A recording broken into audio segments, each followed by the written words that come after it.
ауылымыздың жастарына, болашағына байланысты біз воркаут спорт алаңдарын және балаларға арналған алаңдарды салып жатырмыз. Ауылымызда кітапхана, ескі кітапхана болған, соны мемлекет тарапынан қаражат бөлініп, жаңғырту жұмыстары жүргізілді. Біз қазір сол кітапхананы сіздерге жақынырақ таныстыратын боламыз. Жандосов ауылдық округіне қарасты 3 ауылдың көшелері және олардың жалпы жағдайы басты назарға алынған. Мәселен, біразына дәл осындай теп-тегіс асфальт төселсе, көптеген көшелері қараңғылықтан арылған.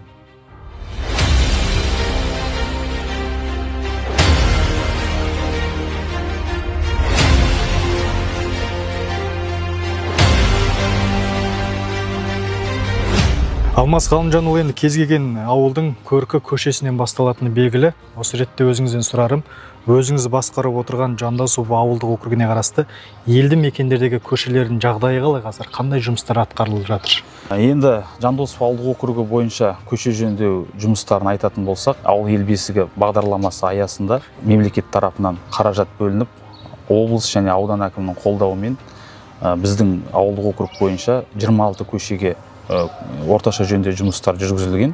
26 көшенің 21 көшесі Жандосов ауылына тиесілі, бір көше Қайрат ауылында асфальт төселді, қалған 3 көше Шалқар ауылында асфальт жұмыстар жүргізілген болатын.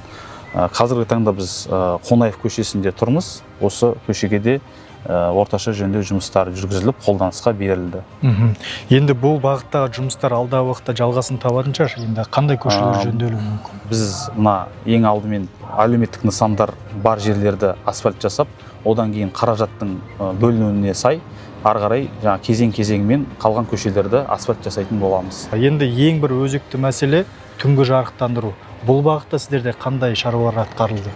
Түнгі жарықтандыруды айтатын болсақ, 2024-25 жылдары Жандосов ауылында 22 көшеге біз түнгі жарықтандыру жұмыстарын жүргіздік. Ол жерде де біраз қаражат бөлінді.